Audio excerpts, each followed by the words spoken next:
Welcome, my name is Jerry Sunarine, and in this teacher-facing video, we're going to be looking at how do you compare and order decimal numbers when they appear in various forms.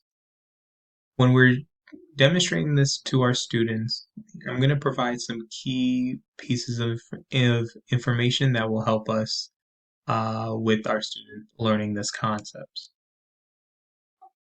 When in this lesson, we want students to understand equivalent fractions.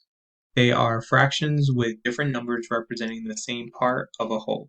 So if we look at this example, 3/10 is equal to 30 over 100. And then we also have another example, 8/10 is equal to 80 hundredths. And we want students to know to change a fraction tenths to hundredths, multiply the numerator and denominator by 10. So if we see in this example with the 3/10 and the 30 hundredths, we see that we could just do 3 times 10 gives us 30, 10 times 10 gives us 100. As long as we multiply the top and bottom by the same number, we can create a lot of equivalent fractions. But for this lesson, we were going to just focus on multiplying the top and bottom by 10. We also can see equivalent decimals. To change a decimal, tenths to hundredths, add a 0 at the end. So here we see the example 3/10, which is equal to 30 hundredths. Same thing with here, 8/10 is equal to 80 hundredths. So this one might be a little straightforward. We're adding just a 0, but the name changes. Now we're going to go into a sample question that we can help students understand with what we discussed. Tell me all you can about the number below. How many different ways can you write this value? So here's the value, and we want students to understand and write out 3 different ways of doing this. A written way of writing it out, a decimal, and as a fraction. So on the next slide, I'm going to just provide that for you all. And we can demonstrate this by a nice visual. They all have the words organized, and here's the picture that we can show them, which means this would be meaning a fraction, this is the decimal. And notice how with the decimal, I did include both the tenths and the hundredths. And we want to emphasize saying the name correctly for the students. Now we're going to go into some practice problems that will apply what we've just looked at to a math word problem. And again, we want to encourage students to read the question several times so that they understand what the question's discussing. Before, if there's some difficulties with reading the question, you can read it to them, and then ask students to make sense of what is the problem asking. So here I'm just going to read the question. While sewing, Kiki cut 3 strips of colored fabric, a yellow 2 and 8/10 foot strip, an orange 2 and 8/100 foot strip, and a red 2 and 25/100 foot strip. Put the shortest strip away in the drawer and place the other 2 strips side by side on the table. Which measurement is longer? So we can have the students pause the video. You can provide some visual guides and ways to annotate the problem. On the next slide, I provided some guided ways we can allow students to understand the problem even further. So here we can see that I created a chart and it's all color coded.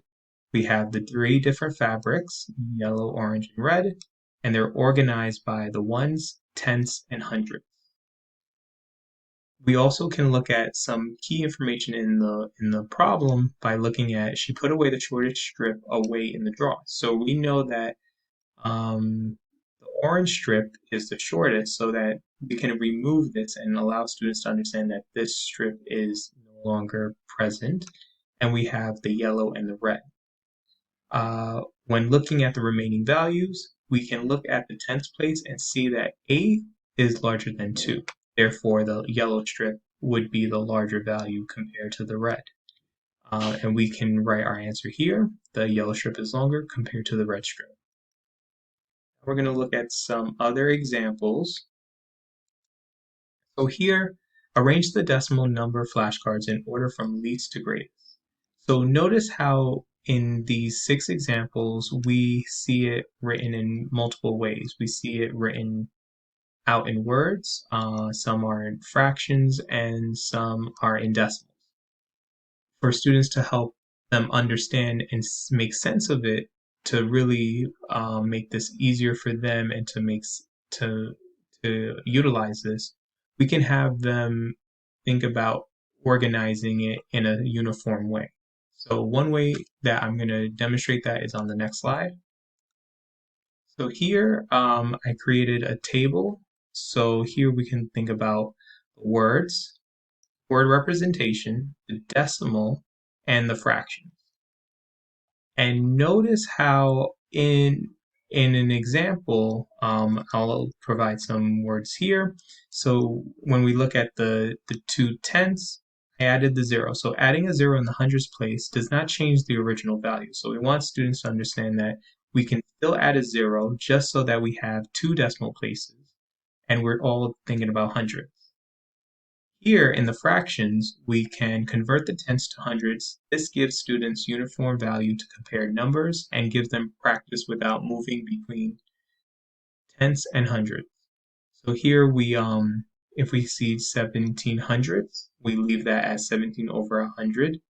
With the 3/10, we multiplied by 10, or we're adding a 0 on the top and bottom.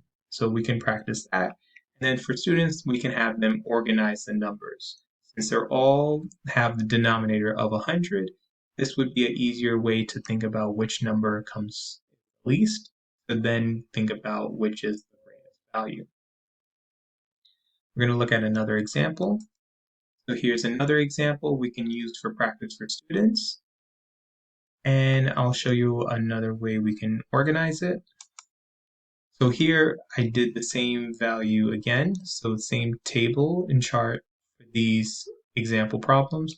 Now I provided it and focusing it on decimals. So if students feel they have a preference over learning it better in a decimal format, this might be very helpful for them. So organizing it through ones, tenths, and hundreds.